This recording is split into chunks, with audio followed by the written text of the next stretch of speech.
Hermanos, hay algunos que preguntan, ¿cómo resucitan los muertos? ¿Qué clase de cuerpo va a tener? ¿Es que no se ha puesto a pensar que el grano que se siembra tiene que morir para que nazca la planta? Lo que se siembra no es la planta que va a brotar, sino solamente la semilla, por ejemplo, de trigo o de cualquier otra cosa. Lo mismo sucede en la resurrección de los muertos. Se siembra un cuerpo corruptible y resucita incorruptible. Se siembra un cuerpo miserable y resucita glorioso. Se siembra débil y resucita fuerte. Se siembra un cuerpo puramente humano y resucita un cuerpo vivificado por el Espíritu Divino. Pues si existe un cuerpo puro y se resucita un cuerpo vivificado por el Espíritu Divino, pues si existe un cuerpo puramente humano, también existe un cuerpo vivificado por el Espíritu. En efecto, la Escritura dice que el primer hombre, Adán, fue un ser que tuvo vida. El último Adán es espíritu que da la vida. Sin embargo, no existe primero lo vivificado por el Espíritu, sino lo puramente humano. Lo vivificado por el Espíritu viene después. El primer hombre, hecho de tierra, es terreno. El segundo viene del cielo. Como fue el hombre terreno, así son los hombres terrenos. Como es el hombre celestial, así serán los celestiales. Y del mismo modo que fuimos semejantes al hombre terreno, seremos también semejantes al hombre celestial. Palabra de Dios. Alabamos, Señor. Caminaré en la presencia del Señor. Caminaré en la presencia del Señor. Yo sé bien que el Señor está conmigo, por eso, en Dios, cuya promesa alabo, sin temor me confío. ¿Qué hombre ha de poder causarte daño?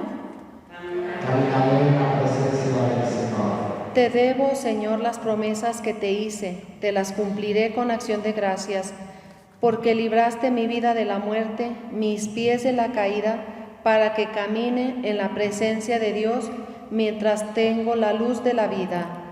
Caminaré en la presencia del Señor.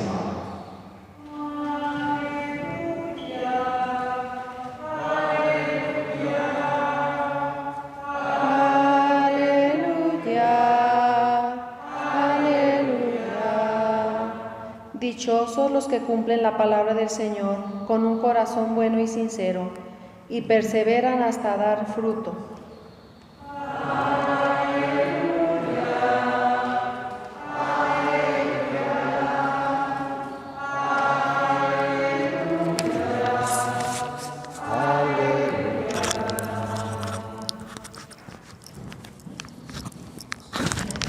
El Señor esté con ustedes.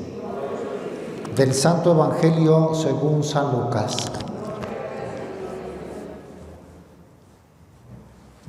En aquel tiempo mucha gente se había reunido alrededor de Jesús, y al ir pasando por los pueblos, otros más se le unían. Entonces les dijo esta parábola: salió un sembrador a sembrar su semilla. Al ir sembrando, unos granos cayeron en el camino. La gente los pisó y los pájaros se los comieron. Otros cayeron en terreno pedregoso y al brotar se secaron por falta de humedad. Otros cayeron entre espinos y al crecer estos los ahogaron. Los demás cayeron en tierra buena, crecieron y produjeron el 100 por 1. Dicho esto, exclamó: el que tenga oídos para oír, que oiga. Entonces le preguntaron los discípulos: ¿qué significa esta parábola?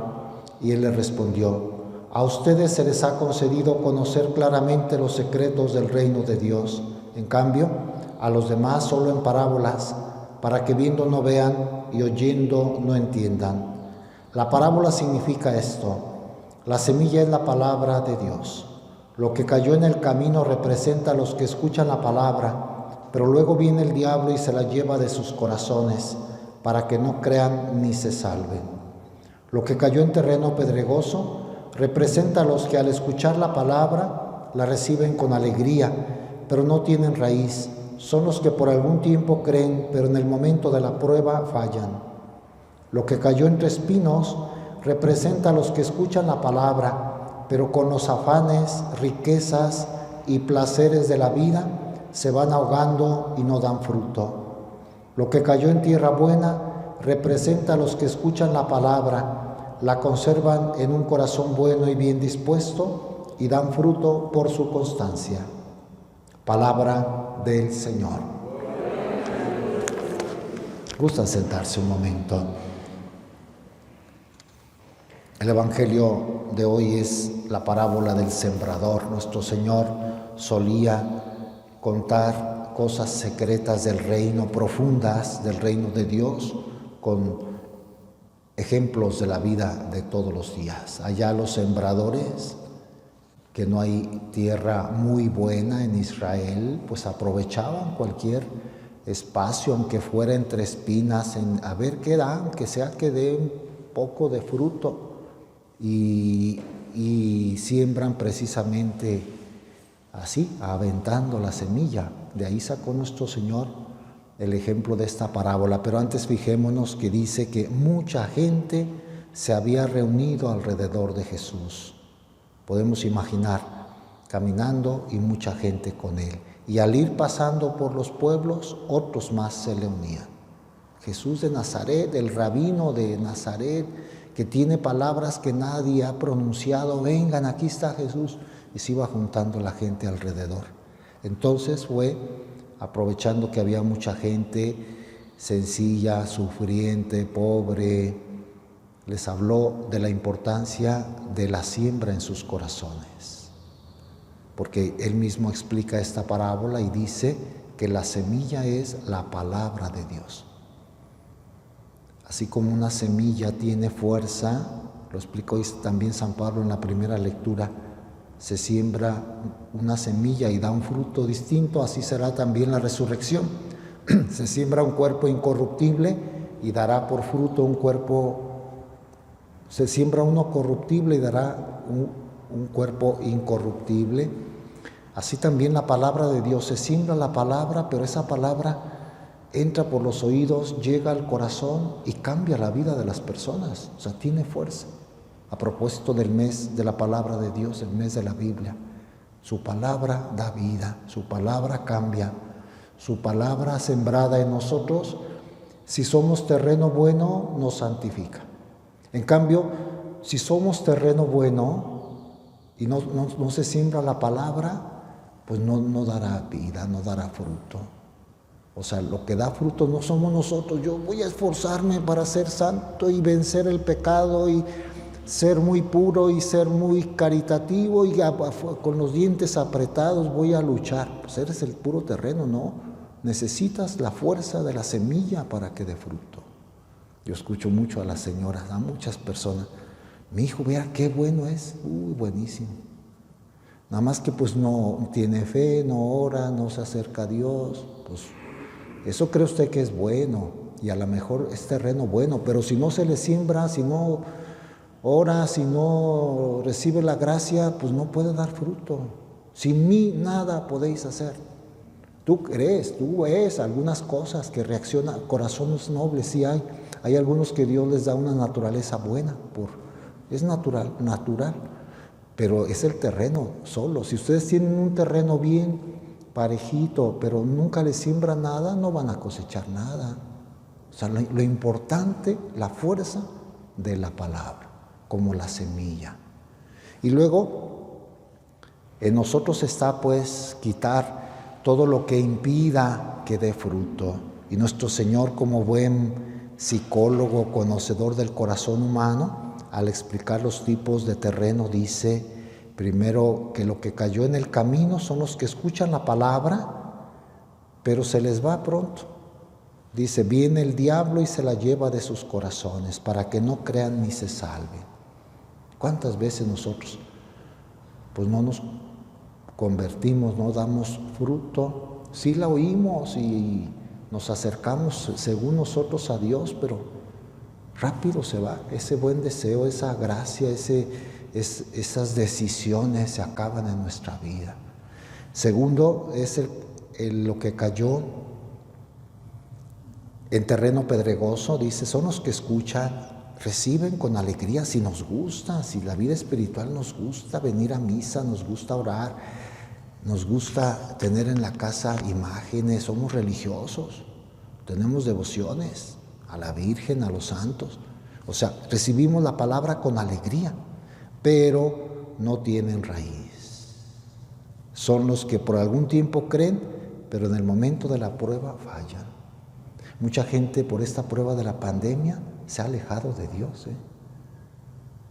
Muchas personas llevaban una vida buena y ahora les ha afectado mucho, no tienen ya paciencia, están alterados, la delincuencia ha crecido, la violencia, los golpes a las mujeres, el maltrato, asesinatos a niños.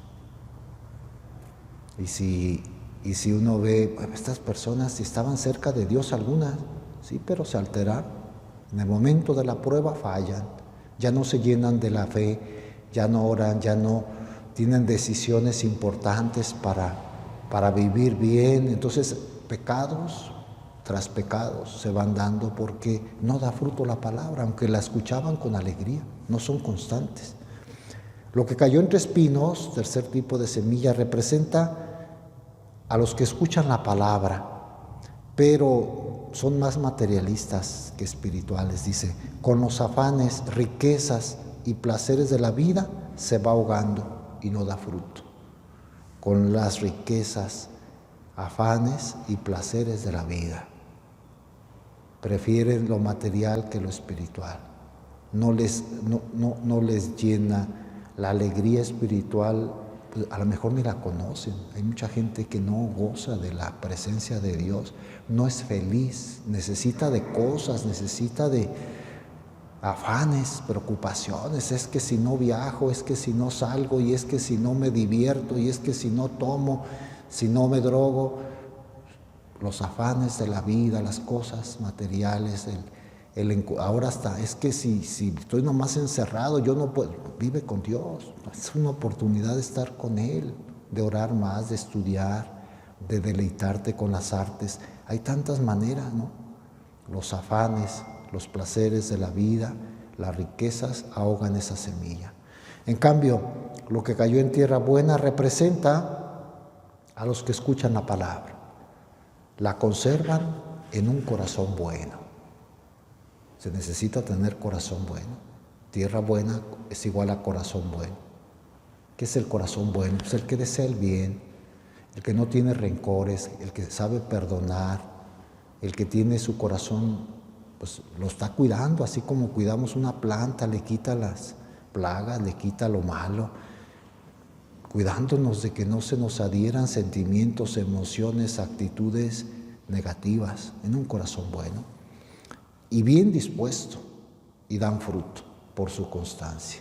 En la parábola Jesús dice que dan el 100 por 1. En la explicación dice solo dan fruto por su constancia. Dan fruto, eso es lo que Dios espera. Dos cosas como para finalizar, dos propuestas que podemos sacar de la palabra de hoy. Hay que sembrar mucho la semilla de la palabra en nosotros y en los demás, ser sembradores. En las personas que podamos influir positivamente tenemos que hacerlo. Abundan quienes los llevan al mal y quienes les hacen daño. Una manera de amar muy grande es entregarles la palabra. No precisamente decirles, te voy a leer, a lo mejor eso no lo entienden. No, las ideas, no sé, las actitudes, el ejemplo, a lo mejor ni siquiera hablarles, el ejemplo de que Dios con su palabra nos da vida, que a mí me ha cambiado y yo soy feliz siguiendo a Cristo. Eso necesitan conocerlo muchas personas. Tenemos que sembrar. A lo mejor no vemos el fruto en esta tierra. Recuerdo ahora un misionero, no me acuerdo los datos exactos de dónde era, ni dónde era el lugar, pero el ejemplo está muy claro. Se fue a un lugar de misiones a predicar a Cristo, donde había paganismo y otro tipo de religiones. Y nunca ni siquiera hizo un solo bautismo. O sea, podemos decir fracasó. Evangelizó, hablaba de Cristo un año y otro y otro y otro. Se murió, nunca vio un solo bautizado. Pero en cuanto murió, se vino como una tormenta la gracia de Dios en ese país y empezó la vida cristiana, bautismos, y ahora es una comunidad fuerte que le deben a ese misionero que en vida no vio frutos, pero sí sembró mucho. También nosotros a veces no veremos fruto. ¿En cuántas familias nuestros antepasados han sembrado, bisabuelos, abuelos, y se murieron, y ahora el fruto podemos ser nosotros?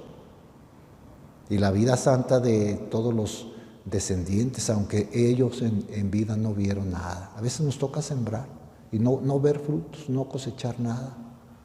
Eso es lo que Dios nos pide entonces, sembrar la palabra. Le pedimos hoy a San Genaro, el mártir que está sepultado en Nápoles y del cual sabemos hace el milagro de que se licúa su sangre, un gran milagro. Como estaba leyendo una interpretación, porque los científicos no se explican, los ateos van, primera fila, a ver si es cierto, qué truco hacen. No hay ningún truco. La sangre seca se licúa, empieza a moverse como si estuviera viva. Y se repite cada año el 19 de septiembre, día de San Genaro. Y una explicación que daba un escritor dice, una broma que gasta Dios a los científicos y a los ateos. ¿No creen? Pues no crean, yo hago lo mío. Y se realiza el milagro. Hoy seguramente se realizó. Y más en este año, pues todos los napolitanos están pidiendo a San Genaro, que es el que los defiende contra tempestades, epidemias, erupciones del Vesubio. Le están pidiendo la intercesión por esta epidemia. Que San Genaro nos proteja. El que a lo largo de los siglos, él fue mártir del siglo IV, murió en el año 305 en la persecución de Diocleciano y fue degollado. Lo echaron a las fieras y las fieras lo respetaron, no lo mataron. O sea, también hay un poco de leyenda, se fue salvando hasta que pues hay que cortarle la cabeza a él, al obispo y a todos los diáconos, lectores, eran un grupo de mártires. Y se lo llevaron a Nápoles y se convirtió en el patrono de la ciudad de Nápoles y venerado en todos los alrededores. Hoy nos encomendamos y hoy pedimos a Dios, le damos gracias por ese milagro que realiza cada año, la licuefacción de la sangre de San Genaro. Que así sea.